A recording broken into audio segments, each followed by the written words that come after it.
Grabe ang baho nyo. Sobra. Nakakasuka. Wala na kaming pag-asa sa mga ganyang sinasabi ng ibang opisyal ng gobyerno. Sawang-sawa na kami. Malapit na kaming magpahinga. Kaya gusto rin namin makalanghap ng sariwang hangin sa barangay namin.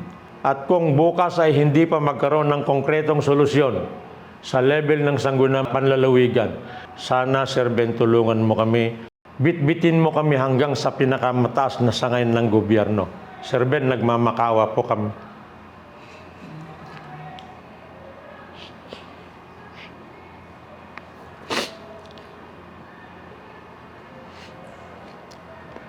Pero sa sarili naming tahanan, wala kaming maramdaman. Ano bang ginawa ninyo para sa mga residente? Action! Hindi puro paliwanag. Nung mga inspection po natin, na-check naman po kasi na... Ma'am, hindi kayo Ma'am, sandali muna, no? Hindi na. Nag-inspection opo. kayo, hindi nga kayo pinapasok. Pati yung lokal na pamahalaan, lumalaban natin yung lintik na nagmayari ng Golda Farm sa inyo eh. Naninilbihan kayo sa tao, wag kayo puro palusot, puro paliwanag. Bibitagin kita pag nagpalusot ka pa. Hindi po kami anti-business. You will now be in conflict with the national law. Now, sinuspend na po nila.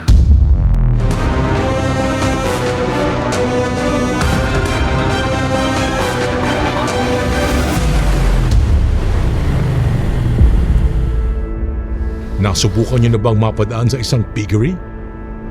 Malayo pa lang, nakakasulasok na ang amoy. Kahit nasa loob ka ng sasakyan, mapapatakip ka ng ilong. Sa sobrang baho, sasakit ang ulo mo. At mapapaisip ka na lang, sana makalampas na tayo rito. Ganito ang araw-araw na realidad ng mga residente ng Barangay Villahermosa Sur, Madela, Quirino Province. 14 na taon nilang tinitiis ang matinding perwisyong idinudulot ng Golda Farm Piggery. Grabe ang baho nyo. Sobra. Nakakasuka. Ilang ulit na silang nagsumbong sa iba't ibang tanggapan, ngunit wala pa ring solusyon sa kanilang problema. At nang mawalan sila ng pag-asa, sa bitag na sila humingi ng tulong. Sa isang malayong probinsya, may mga taong nag-aakalang maaari nilang suwayin ang batas. Ang paniniwala nila, dahil sa kanilang impluensya at koneksyon sa mga kilalang personalidad sa munisipyo man o sa probinsya, hinding-hindi mapapansin ang kanilang mga ginagawa. Pero dito sila nagkamali dahil ang kanilang mga kabalastugan ay ipinarating sa bitag. Masusing pinag-aralan ng bitag ang reklamo ng mga residente. Bawat detalye ay sinuri upang alamin kung bakit umabot ng 14 na taon ang kanilang kalbaryo. Agad kumilos ang bitag. Sinulatan ang gobernador ng Quirino na si Dakila Dax Cua upang himukin magsagawa ng isang public hearing at dinggin ang matagal ng hinaing ng mga residente. 25 ng Hunyo, lumipad patungong Kawayan Isabela ang advance party ng bitag. Ang misyon, personal na imbestigahan ang mga reklamong mahigit isang dekada nang isinisigaw ng mga residente. Samantala, bumiyahe rin mula Madela, Quirino ang mga nagre-reklamong residente upang personal na makipagkita sa bitag. Ayon sa mga residente, matapos maipalabas ang two-part investigation ng bitag, agad bumisita ang mga tauhan ni Mayor Rimel Tolentino sa Golda Farm Piggery. After po ng dalawang ere po, June 19 po, nagpadala po ang Mayor's Office ng demand letter po siya na nagsasabi po doon na kailangan na po nilang tanggalin po yung baboyan nila. Pero hindi po ito in-acknowledge at hindi po ni-receive po ng may-ari. Sinasabi lang po ng may-ari na see you at court lang po. I will not send you go to court and I will answer you in court. Sige ma'am, Kasi ongoing din yung process namin eh. May process kayo, may process din kami. Sige po. I will not sign. Kung tayo sa korte, doon tayo maglaban. Sige ma'am. Pumunta ka kayo sa piggery ko, amoyin nga ninyo kung may amoy. Sige po. Ayon sa mga residente, ang Golda Farm Piggery ay pagmamayari ng mag-asawang Marivic at Florante Tejada. Samantala, ang Environmental Compliance Certificate ng Golda Farm ay nakapangalan sa kanilang anak na si Maria Pilar Tejada Badongen. Si Maria Pilar ay asawa ni Joel Badongen na dating Vice Mayor ng Mandela Quirino.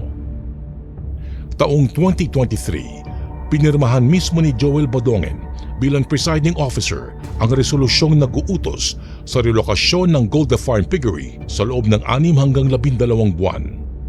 Ngunit hanggang sa kasalukuyan ay nananatili pa rin ang Golda Farm sa lugar. In papers, may step silang ginagawa. Pero in reality, walang nangyari. May sabuatan ka bang nakikita between Golda Farm at LGU nung mga past administration? Masasabi ko meron kasi umupo na nga yung son-in-law niya na dapat ang one of his major concerns should be to protect the public health. Pero walang nangyari. According sa resolution kasi ma'am, hindi man lang nailagay doon kung ano ang na-violate nila na batas. Kaya yung resolution na yan, walang pangil. Matigas ang ulo nila talaga. Parang meron silang sariling gobyerno na walang pakialam sa mga kababaryo, kabaranggayan na kahit na may magkasakit, kahit na nagdurusa sa masangsang na amoy mo lang. Iisa ang tanong ng mga residenteng mahigit 1 dekada nang naghihintay na aksyon. Bakit hanggang ngayon, patuloy pa rin nag-ooperate ang Golda Farm Piggery? Nagtataka kami. Bakit hanggang ngayon hindi mapapasaraduhan yung piggery na yan? Since nagpatayo sila, ni walang barangay permit, barangay business clearance, mayor's permit, sanitary permit, zoning permit. Very sure kami ma'am na wala. So ang tanging permit na alam nyong meron sila? ECC lamang ang hawak nila. 14 na taong reklamo, 14 na taong paghihintay. Hanggang sa kasalukuyan, wala pa rin katiyakang matatapos ang kalbaryo ng mga residente. Kaya bago sumapit ang public hearing, ito ang huling panawagan ng mga residente. Due process, investigation. Ma'am, wala na kaming pag-asa sa mga ganyang sinasabi ng ibang opisyal ng gobyerno. Sawang-sawa na kami. Kinabukasan, nakumpleto ang 11-man team ng Bitag sa Kawayan Isabela. Ang misyon, gibain ang pader na matagal nang sinasandalan ng Golda Farm Piggery. Dahil matatagpuan sa Mandela Quirino Province ang Golda Farm Piggery, nakipag-ugnayan ng Bitag sa PNP Provincial Mobile Force Company upang tiyakin ang seguridad ng grupo habang isinasagawa ang investigasyon. Walang sinayang na oras ang Bitag. Agad nang sagawa ng tactical briefing at masusing paghahanda para sa nakatakdang public hearing. Matapos ang paghahanda, bumiyahe ang 11-man team ng Bitag mula Kawayan Isabela patungong provincial capital ng Quirino. Pinangunahan ni Vice Governor Jojo Vaquilar bilang presiding officer ang itinakdang public hearing. Ang Bitag Investigative Team naman ay pinangunahan ni Ben Bitag kasama sina Charms Mateo, Vice President for External Affairs ng Bitag, at Apple Meneses, Executive Director ng IBMI NGO. Naroon din ang mga residenteng matagal nang naghahanap ng konkretong solusyon sa kanilang reklamo. Humarap din sa pagdinig ang mga kinatawan ng DENR-EMB Region 2, si Mandela Mayor Rimel Tolentino at mga miyembro ng Sangguniang Panlalawigan upang pag-usapan ang 14 na taong hinaing ng mga residente. The Chair acknowledges the presence of all the honorable members of this august body, our invited resource persons, representatives from the concerned offices and agencies, the complainants, the respondent who is not yet present. Tinawagan po at on the way na daw dahil nagkaroon ng surprise visit ang EMB just today. Samantala, habang nagpepresenta ang Provincial Veterinary Office, biglang dumating sa hearing ang may-ari ng Golda Farm Piggery na si Mrs. Marivic Tejada. Sa kauna-unahang pagkakataon, humarap at nagsalita si Mrs. Tejada sa Bitag, sa mga nagrereklamong residente at sa publiko. Many times, I've sent someone to secure mayor's permit, but they always denied us. So, I did not insist anymore. I did not secure anymore. I am single-handedly accused. Kasi ako lang po yung may kumpletong permit, maliban lang sa mayor's permit na wala, na pinagkakait sa amin. Let's be fair, sir. Gawin natin, ang motto natin live and let live. Huwag yung pahirapan ako. Dahil ako lang ba ang may piggery na nakalisensya sa EMB? And may I also challenge, may I know those complainants, 15 complainants, where they live? Do they live near me? Kapit-bahay ko ba sila? Or they live in the barangay hall of Villasur? How far is that? Can they smell the odor of my piggery? Yes. Yung accusation ninyo sa amin na mabaho, we live near our piggery. Doon kami kumakain sa labas. May visitors and everything. Everybody is welcome. Wala naman silang naamoy. Hindi na pinalampas ni Bitag ang pagkakataon. Sa harap ng publiko, isa-isang sinupalpal ng katotohanan ang may-ari ng Golda Farm Piggery na si Marivic Tejada, si Madela Mayor Rimel Tolentino at ang DENR EMB Region 2. We cannot bend. Ang batas ay batas. Merong devolution, respetuhin ang lokal na pamahalaan na kinakailangan sang-ayon yan sa national law at hindi pwede magkaroon ng jurisdictional conflict. Yung sinasabi namin, yung ECC na ginagamit po nitong nasa likod ko, kung sino man to, na nakikita ko defiant. Gusto ko pong mangyari ang provincial government makipag-ugnayan po sa DNR at dito po sa sinasabi natin nagngingisi-ngisi, nagtatawanan ng mga taga-EMB. And I want you to listen carefully. Hindi kami pumunta rito para mag-aksay ng panahong gumastos 11-man team. Stay sa Isabela in a prime hotel just to visit you, look you in the eye, and tell you exactly, read my lips. Hindi kami nagbibiro. Hindi pwede maging lifetime or perpetual yung sinasabing ECC. It must come with a condition, responsibility and accountability. May pananagutan. Isang privilege yan, hindi karapatan. Kayo sa EMB, hinahamon ko na kung maaari yung Presidential Decree 1586, katapat lang yan para makansela yung pinagmamalaki nilang permit. Ito naman sa likod ko. Pag binigyan kayo ng pribilehiyo yan, gamitin mo. You will only get the permit if you have a good standing with the community. Sa sanitation and permit DOH, sa ilalim mo mayor yan. Sa ilalim mo business permit, pero hindi mo chinek yung BAI, hindi mo chinek yung DOH. I don't know kung paano may magic yan, mayor. Dumating kami ngayong araw, binigyan mo yung permit. How's that? Magic, di ba? So, wow. You can laugh. Parang gonna laugh as well as you. One thing, ilang presidente nang nagdaan? Bakit hindi matinag-tinag to na wala naman silang permit sa BAI? Bureau of Animal Industry, saan nila binibenta ang kanilang mga karne? If this is for human consumption, you need to have a permit sa NMIS dito sa lokal or sa munisipyo. Kung hindi pa rin kayo nagkakasundo, bibit-bitin na po namin dito yung Solicitor General's Office to arbitrate dito sa sinasabi nating jurisdictional complex amongst the department. Kaya pagpunta ko rito, hindi po tulfo ang kausap ninyo. Bitag po. Itong ginagawa namin yun, gagamitin na namin to as an oversight. We will go, the next step namin, kung hindi ninyo maayos to, didiretso kami sa tanggapan ng Solicitor General's Office, the adjudicator if there's jurisdictional conflict doon sa mga departamento. If I may say so, correct me if I'm wrong, Mayor. Yung dating natalo mong tumakbong pagka-mayor, vice mayor, siya po gumawa ng resolution. So, asawa po niya, yung may-ari. Hindi po ba? Sila, pamilya po nila. Okay. I rest my case. Thank you so much. Tungkol po sa sinabi ng farm manager, si Ninang Marivic, na hindi ko siya binigyan ng mayor's permit. Kasi po, pag mag-apply po ng mayor's permit, may mga requirements po yan. Kung nag-apply po sila talaga at hindi maibigay yung mga requirements, hindi po talaga bibigyan ng mayor's permit to operate. Kung mayor's permit to operate, wala po akong pinirmahan. Mayor's permit to operate or shipping permit, ganun po yun. Kaya nung time na vice mayor po, ang asawa ng may-ari, si Mr. Joel Badungen, ay asawa po ng owner na si Madam Maria Pilar Badungen, nagkaroon po ng decision na i-relocate po yung farm po na Golda Farm. Yun ang magandang solution. I-relocate na lang po.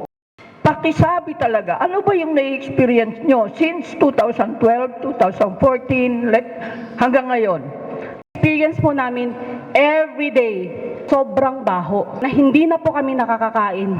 Yung matutulog na po kami, madaling araw nagigising kami kasi sobrang baho. Tapos ang sinasabi po nila na gusto din po nilang mabuhay, kaya po sila nagbi-business. Paano po naman kami? Gusto din po naming mabuhay ng malinis. Gusto din po naming maranasan ng mga anak namin na hindi na po sana nila malalanghap po yung ganong amoy. Sinasabi ni Madam na hindi mabaho. Ewan ko kung anong sakit ang meron siya, bakit di niya naamoy yung baho niya.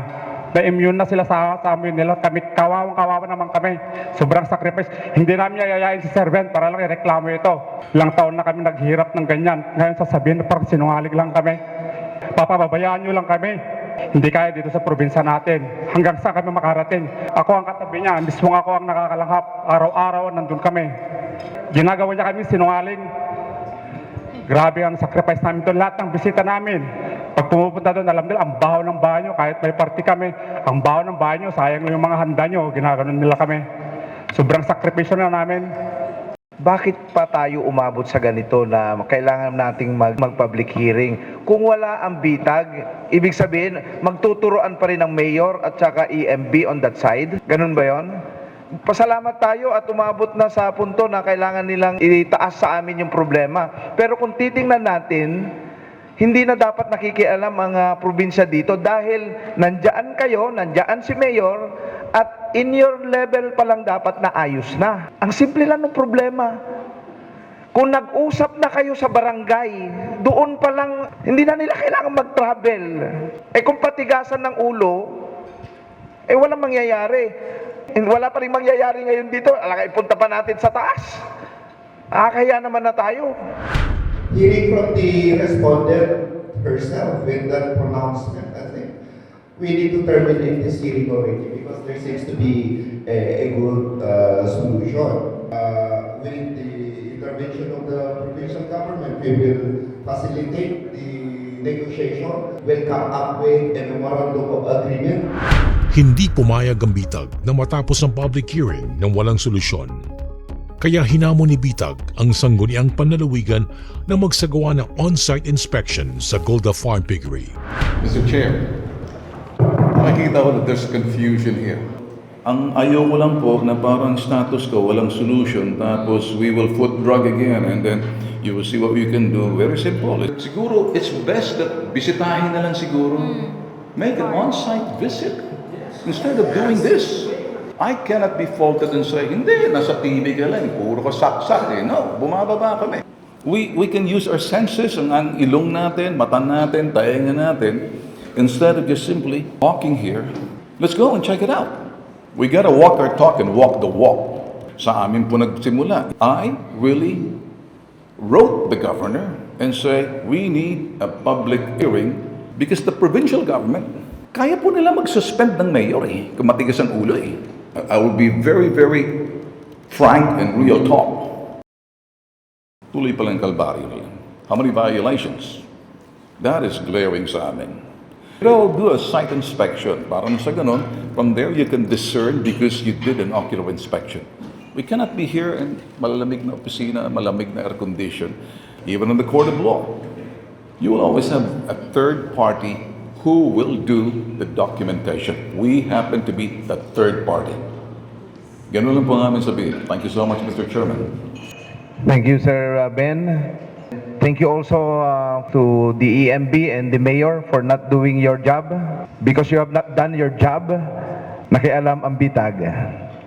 Diba? Maganda yung mga ganun Pag hindi nyo ginagawa yung trabaho nyo, kailangan may third party na makialam. So, thank you dahil sa inyo, nakita natin ng personal si Sir Ben. Dahil kung ginawa nyo yung trabaho nyo, hindi natin makikita si Sir Ben ngayon. The suggestion is accepted. Chair would like to declare that there will be an on-site inspection. Sabay-sabay nagtungo sa Golda Farm Piggery ang mga miyembro ng sangguniang panlalawigan ng Quirino Province at ang Bitag Investigative Team upang personal na inspeksyonin ang matagal nang inirereklamong piggery. Sa mismong inspeksyon, patuloy pa rin ang pangangatwiran ng may-ari ng Golda Farm. It's easy to say relocation, but I need a lot of money to relocate. Kaya ako nakikibargain.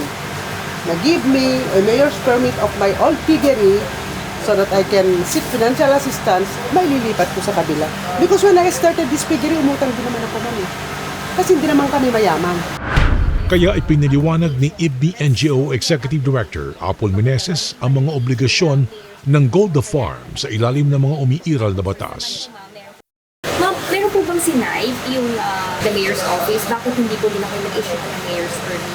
Para po sa amin wala naman sigurong rason ang lokal na pamahalaan na hindi kayo bigyan ng business permit kung compliant po kayo sa lahat ng... That is also a puzzle to me, ma'am. 3 times ako nag-ano. But the PLO probably say na hindi namin si binibigyan. 3 times siya nag-utos, hindi rin binibigyan. Since then, hindi na ako nag-comply. Kasi ayaw ko yung maki-antagonize sa kanila, nipipilit ko yung gusto ko. In fact, yung resibo na binigay ni Mayor's permit ko, dinidinay ni Mayor kanina, yung nakita Hindi ko. po, ano po yun ma'am, application. That's only an application. Kumbaga po, hindi ba nag-i-issue ng mayor's permit o kaya naman ng business permit. Ang concern naman po ma'am, meron po pa kayong mga sanitation na alinsunod po doon sa batas. Ma'am, since na dininay kami, we did not comply anymore. I think Kasi ma'am, parang... this is the best time to comply na siguro. I'm going to comply kung ang weather is fair. If the weather is fair, I'm going to comply. Why not? Hindi naman ako gastos para mag-comply. Sinundan nito ni BMN Vice President for External Affairs Charms Mateo. Ipinaalala sa may-ari na hindi na dapat magmatigas dahil suspendido na ang kanyang ECC. I think dun sa or compliance na sinasabi natin, I think we're past that. The EMD already issued a suspension. That's why you already agreed na mag-relocate, ma'am. So, why do you have a condition na kailangan kayong makapag-loan bago kayo makapag-relocate if you are depopulating na po? I am depopulating. Depopulating, transferring to the other building. Po, hindi po kayo. Ma'am, it doesn't cost me 50,000 or 100,000 to build a building. It cost me million. Kasi ma'am, Ma'am, ang since hirap sabihin 2023, sa amin, may hirap na magpatayo. Hindi namin kaya. Pero it's I do easy not for like you make compromise na, to sige, defy 1 the year I can do government. it. Dr. Tejada, also coming consideration. from you, you're already not complying with the government, with the local authorities. What? So, ano pa ho ang pinag-uusapan natin dito? But then, relocation, tama ho ba? Yes. That's why they are here to help you na matapos ma-depopulate, may benta siguro yung mga baboy ninyo, and then makapag-relocate ho kayo ng bago. Yun na nga, ma'am, we are committed to that. Okay. But give us time to build a building. Ma'am, ang daling sabihin, pero mahirap gawin. Ma'am, bakit mauuna ang building kung nade-depopulate ka na? Ay, alam nga na may benta ko yung mga stocks ko, rental stocks yan. That is Readers no yan. concern. I think hindi ho kayo talaga nakikipag-cooperate. Okay, never mind, let's go. Following the law. Nang tila kumakasa ang may-ari, pumasok na si Bitag. Matyagang dinikdik sa kanyang matigas na kokote na hindi siya makakapasa sa Bureau of Animal Industry. I was listening kanina sa inyo.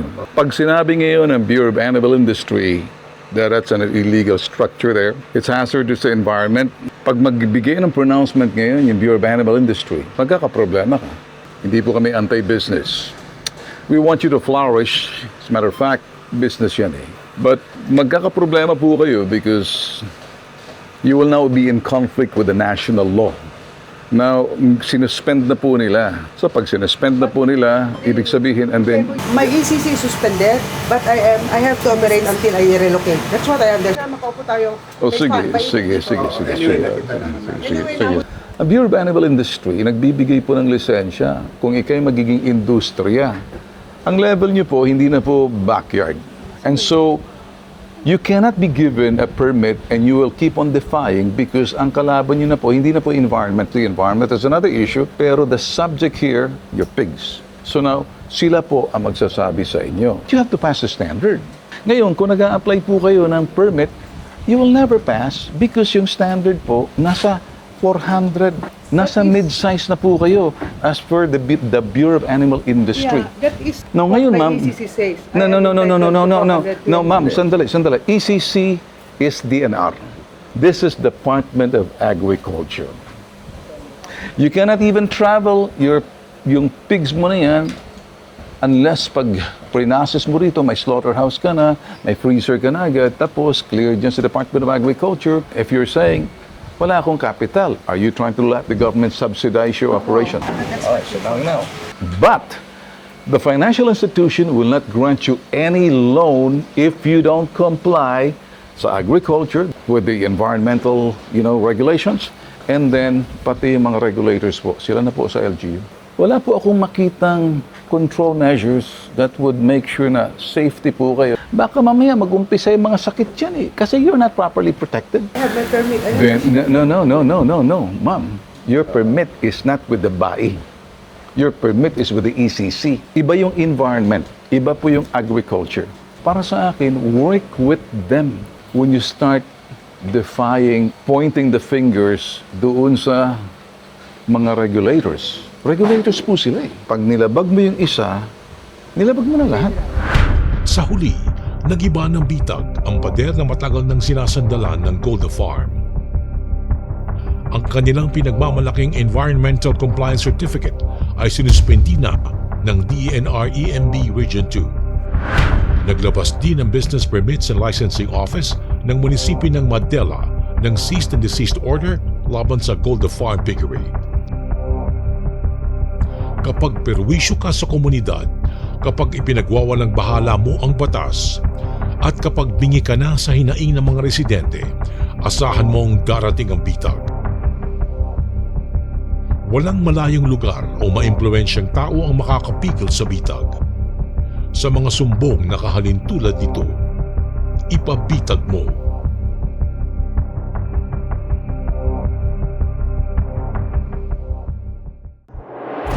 Pinupuntahan. Ruga, tell your father stop bullying the community. Pinakikinggan.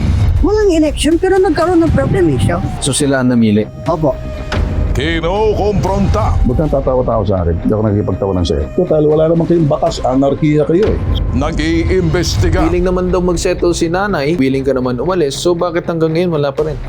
Itinutuwid. Ang menro mo, mekaniko, kaya walang alam. No, sir. Boss, stop it. Sabihin mo dyan sa mekaniko mo sa susunod huwag niyo akong kakantihin. Hindi ako tulfo. Si Bitag ako. Maharap ako. Inuunawa. Pakiramdam mo ba? Nakapagpaliwanag ka dun sa LTO? Imbis makapaliwanag, parang lalong bumigat. Kinakatakutan. Illegal to. Bakit pinangangalandakan mo yan sa likod ng truck mo? Anong saysay kung ba't naglalagay ka ng ganyan? Ano, sir? Sa mata ng publiko, ginagamit mo sila, niname drop mo sila para untouchable ka. Ginagalang. Kung gusto natin mabalik sa ating poder yung mga bata at itong kinakasama mo, dapat sundin natin yung proseso. Bitag Next Generation. Walang katapat. Walang katulad.